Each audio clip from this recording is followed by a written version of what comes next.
क्यों बाहर निकलेगा? मैं पेशेंट इधर है जो कौन पेशेंट है?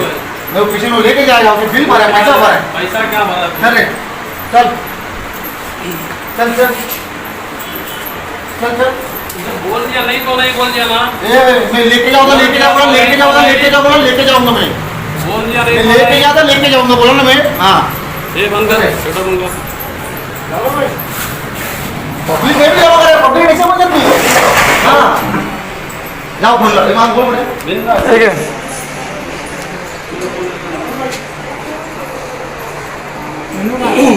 ये सब ना गांव में नहीं खाने का। अरे भाई गांव में नहीं, हम गांव वाले नहीं है। हाँ वही बोल रहा हम हूँ। गांव वाले नहीं है।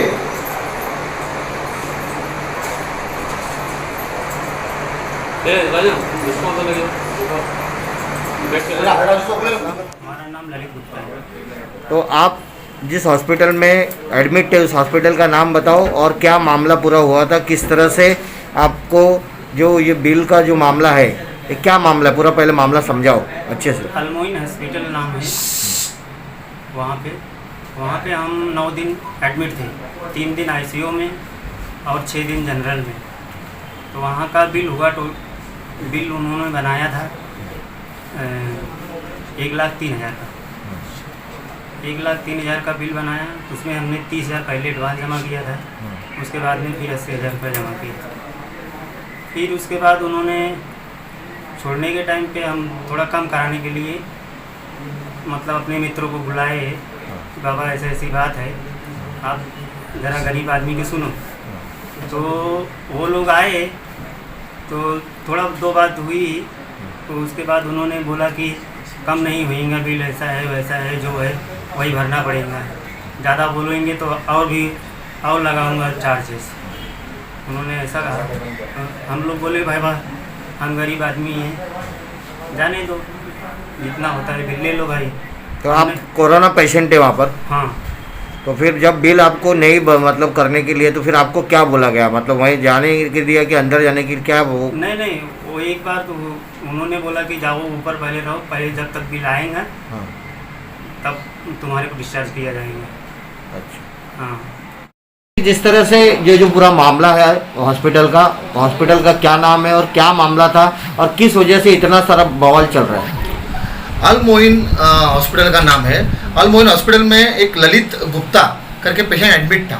17 तारीख को पेशेंट एडमिट हुआ। एक्चुअली वो मेरे पास ही आया था, तो उनको मैंने ही कहा क्या एक कोविड सेंटर अपना अल मोइन है, उधर तुम जाओ, एडमिट हो जाओ, उधर तुम्हारा काम अच्छे खासे पैसे में हो जाएगा। पर ये मेरी गलत फहमी थी, ऐसा लग रहा है मेरे को अभी तो। हाँ, उसका तो 17 तारीख को इसको एडमिट किया और 9 दिन उसने एडमिट था। 3 दिन उसने आईसीयू में निकाले और 6 दिन वो जनरल में था। तो वो जब उसको डिस्चार्ज करने का टाइम आया, तो उन्होंने मुझे फ़ोन किया कि आज डिस्चार्ज करना है तो तुम आ जाओ। तो मैं डिस्चार्ज करने के लिए उधर चला गया, उनसे बात करने चला गया। तो उधर बात करने जब गया तो उधर जाके देखा तो डॉक्टर तो नहीं थे उधर बात करने के लिए। तो मैंने जो रिसेप्शन पे बैठते हैं उनसे पूछा, मैंने कहा किससे मिलना है?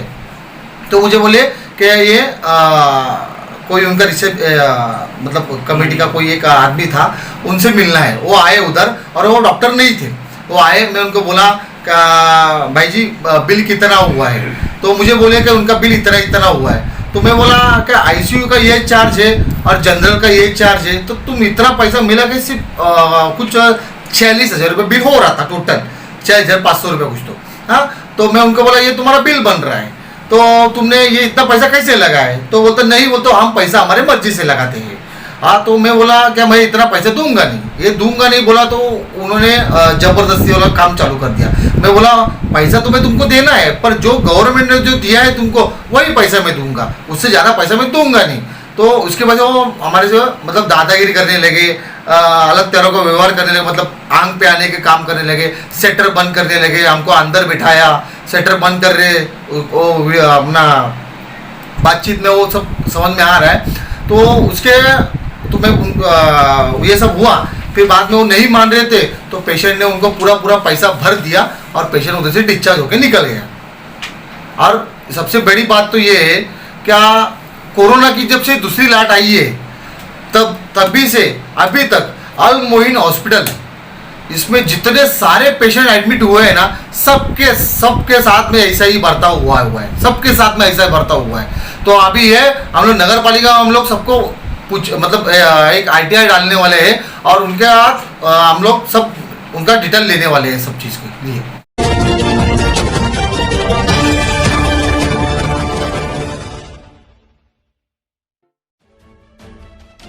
या आपल्याला आता पुढे बघा पुढे यांच्याकडे जाणून घेऊया।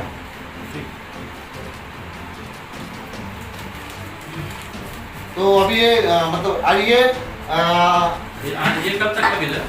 एक मिनिट, ये कालचा बिल आहे, हा बघा, हा कालचा बिल आहे, हा कालचा बिल आहे आणि आज याला डिस्चार्ज करायचा होता। तर त्या कारण हा मुलगा आहे, हा पेशंट आहे आपला, त्याला डिस्चार्ज करायचा होता। तर तेरे पास क्या क्या ट्रीटमेंट किया? कुछ भी नहीं, आज कुछ भी ट्रीटमेंट रिपोर्ट किया नहीं, ना तेरा कैप्सूल दिया, ना इंजेक्शन दिया, ना कुछ नहीं दिया, बराबर है? एक मिनट। हाँ, तो आपको बोलने का मतलब मौका मिलेगा।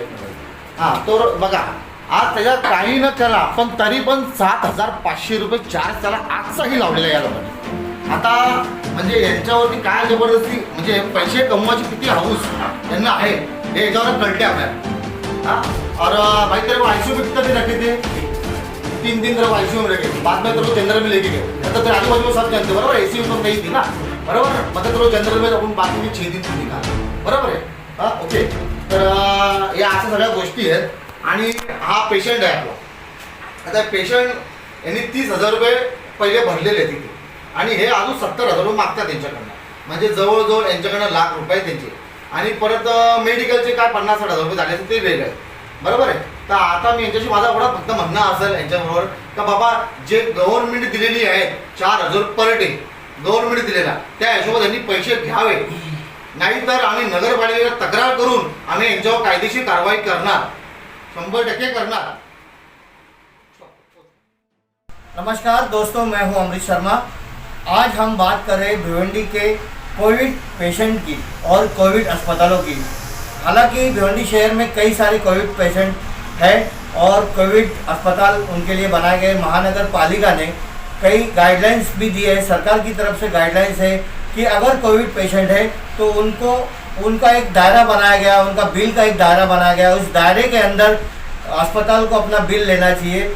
मगर कई ऐसे अस्पताल भिवंडी शहर में है जो अपना दायरा छोड़कर कई ज़्यादा बिल लेते हैं। ये मजदूरों का शहर है, भिवंडी शहर है, गरीब तबका यहाँ पर रहता है और उनके ऊपर जो नाइंसाफ़ी हो रही है, आज उनके खिलाफ हम ये आज न्यूज़ आपको दिखा रहे हैं। हालांकि भिवंडी शहर में कई सारे कोविड हॉस्पिटल, प्राइवेट हॉस्पिटल है जो मनमानी तरीके से अपना बिल मरीजों से और मरीजों के परिवार वालों से ले रहे हैं। आज इसी विषय पर हम डॉक्टर सफीक सर से जानना चाहेंगे। सर, भिवंडी शहर में जिस तरह से कोविड पेशेंट और कोविड के परिजनों से कई अस्पताल अपना बिल ले रहे हैं, उसके बारे में क्या कहना है आपका?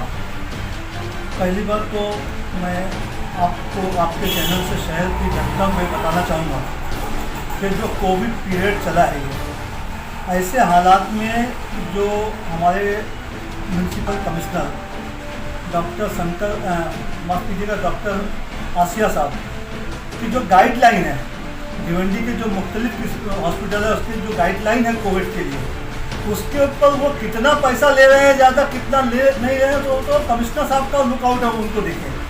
हम लोगों का लुकआउट नहीं है, लेकिन पेशेंट आते हैं और ये बात कहते हैं कि 2 लाख खर्चा हुआ, 3 लाख खर्चा हुआ, तो वहाँ पे दुख होता है। कौन सा अस्पताल कितना ले रहा है और कितना नहीं लेना चाहिए, ये मनपा का लुकआउट है, हम लोगों का लुकआउट नहीं है। सर, इसमें और एक ऐसी बात सामने आ रही है, जिस तरह से पीपी किट को लेकर, जैसे कोविड पेशेंट अगर 5 से अधिक है या 10 पेशेंट है, मगर कई अस्पताल ऐसे हैं जो पीपी किट में चार्ज लगाते, मगर वो पीपी किट एक बार सुबह में वो पहनते हैं या शाम में पहनते हैं, लेकिन सभी पेशेंट से पीपी किट का चार्ज ऐसा लगाते, ऐसी बात सुनने में आ रही है। इसके ताल्लुक से तो हॉस्पिटल वाला ही क्लियर कर सकता है ना, जहाँ पे होता है। हम लोग तो उस बारे में नहीं बता सकते, क्योंकि हॉस्पिटल के अंदर क्या ईच एंड एवरी पेशेंट के लिए जो है एक डॉक्टर अगर किट पहनते हैं तो कम से कम वो दिन भर जो पहन के जो उतारते हैं तो फिर दूसरी में तो उनको पहनते नहीं है।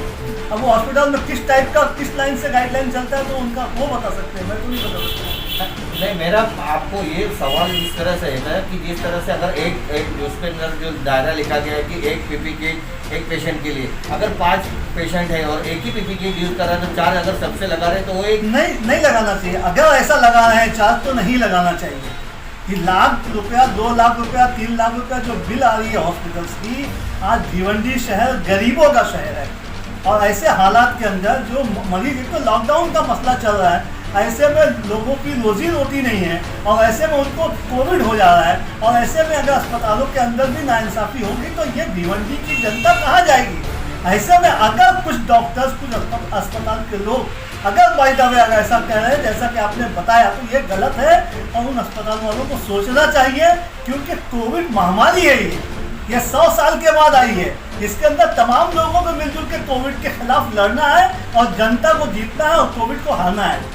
सर, सरकार की कई सारी ऐसी गाइडलाइन हॉस्पिटलों को लिए है जो कोविड पेशेंट की राहत मिले, लेकिन हमने जैसे देखा कि भिवंडी नहीं पूरे महाराष्ट्र में भी हम देखें तो कोविड के जो पेशेंट रहते हैं उनको एक दूसरी नज़र से देखा जा रहा है और उस कोविड पेशेंट को सिर्फ और सिर्फ पैसे लूटने की मशीन बन गई, इस तरह से लग रहा है। आपका क्या मानना सर? मैं आपको बता दूं कि आपको याद होगा कि पिछला कोविड का जो पीरियड गया है उसके अंदर जब किसी को एक तो पॉजिटिव निकलता था तो आपको याद होगा मनपा के अधिकारी, एम्बुलेंस, पुलिस चौकी के पुलिस अफसरान की गाड़ियाँ सब जाके उसको घेर लेती थी।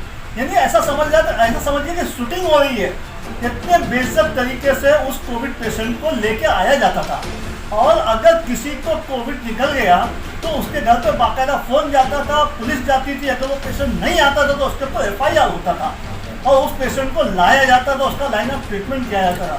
लेकिन सिक्के का दूसरा पहलू, आज जब ये कोविड का जो वक्त आया है, आज आपका RT-PCR पॉजिटिव आ जाता है तो पेशेंट पूछता है तो बोलता है नहीं घर पर ठीक हो जाएगा। आज किसी को फ़ोन नहीं आ रहा है।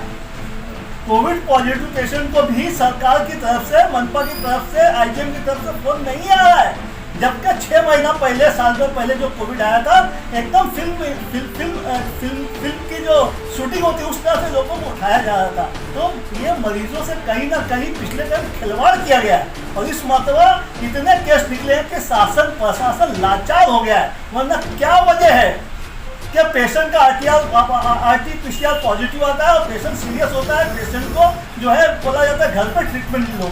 मैं आपको एक एग्जांपल दूं, 27 साल का बच्चा, हेल्दी बॉडी, रावजी नगर का पेशेंट, RT-PCR पॉजिटिव आया। पेशेंट को कहा गया कि आप अच्छे हो, आपको कोई तकलीफ नहीं, आप घर जाकर ट्रीटमेंट कर लो। दूसरे दिन पेशेंट की तकलीफ थी, तीसरे दिन पेशेंट मेरे दवाखाने में आया, पेशेंट को लाइन ऑफ ट्रीटमेंट चालू किया। तीसरे दिन उसका मैं देख रहा हूँ उसका sugar level, blood sugar random 481 से बातें कर रहा है, जबकि नॉर्मल रैंडम 140 के अंदर होता है। 481, इसका मतलब ये होगा कि अगर पेशेंट के ऊपर तवज्जो ना दी गई होती तो पेशेंट हार्ट अटैक से मर जाता।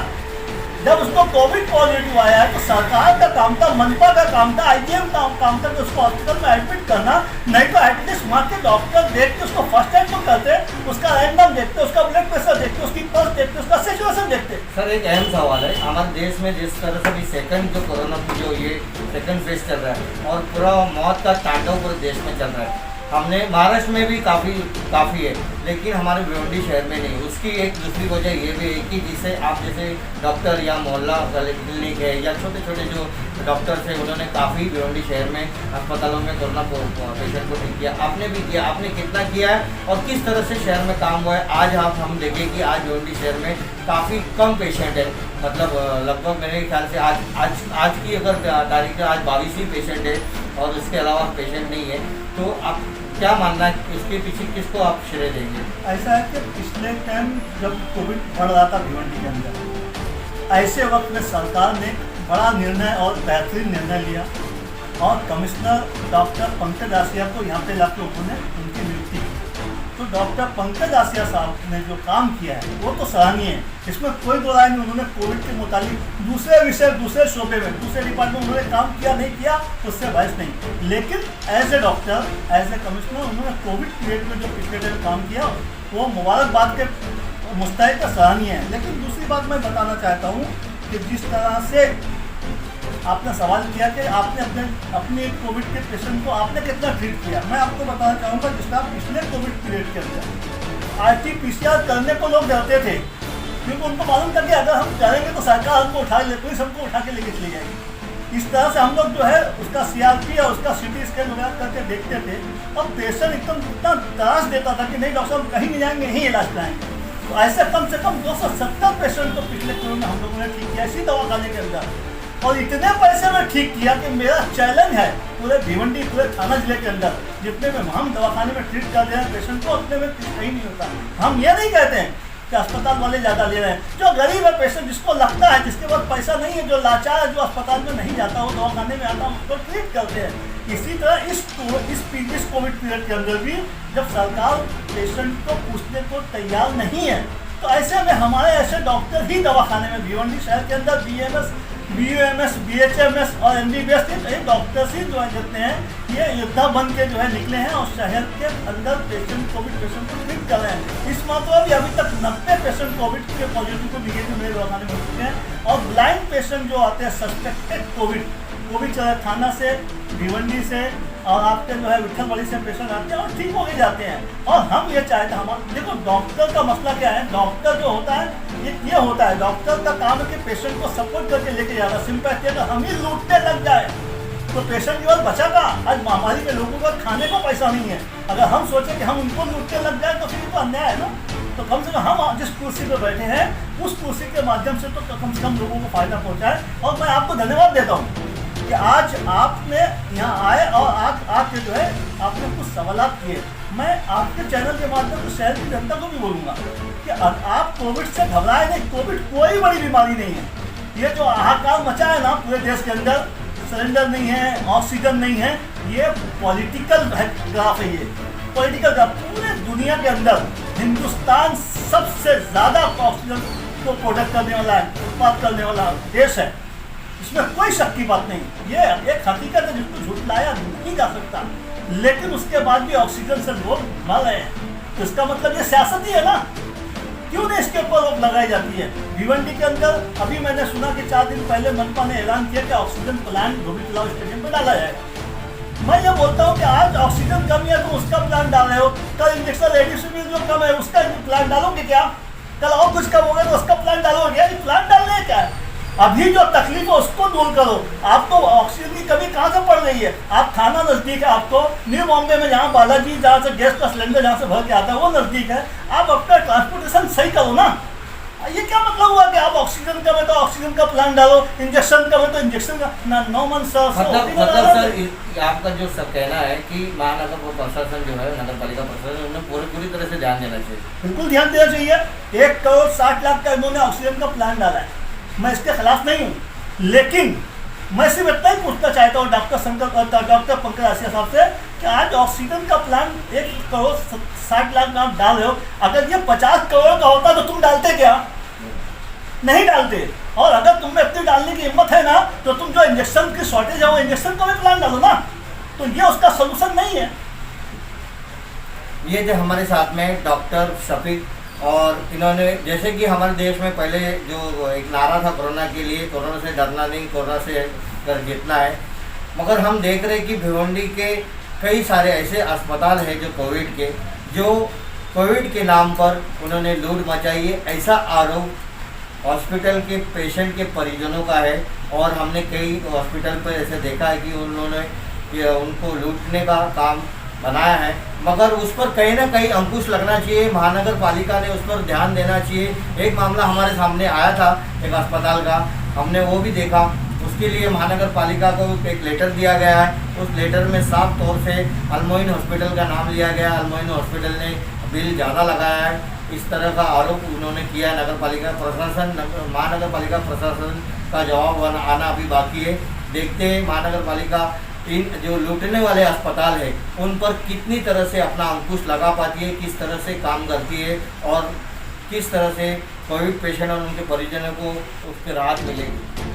जनता को एक जनता संदेश, को कुछ कहना चाहेंगे? जनता को एक संदेश देना चाहूँगा क्योंकि शहर के अंदर जो कोविड के हालात हैं, कोविड के हालात पे जो आज तक लॉकडाउन है, तकलीफ है, उसमें सिर्फ एक ही बात जनता से कहूँगा कि आप संयम बरतिए, आप प्रिकॉशन लीजिए, आप मास्क लगाइए, आप जो सैनिटाइजर इस्तेमाल कीजिए, लॉकडाउन में घर में रहिए। जितने तकलीफ में आप हैं उतने तकलीफ में हम लोग शहर में काम करने वाले भी हैं, क्योंकि जो आपको जो तकलीफें हैं वो तकलीफ हम सह रहे हैं, लेकिन आप भी जितना सह रहे हैं उतना हम भी सह रहे हैं। आखिर में शेर मैं इस जनता के ताल्लुक से कहना चाहता हूँ कि एक बोझ है दिल पे, एक बोझ है दिल पे जो उतरता नहीं लगता, हम चैन से मर जाएंगे ऐसा नहीं। शुक्रिया। डॉक्टर सभी हमारे साथ हैं, अमृत शर्मा STS।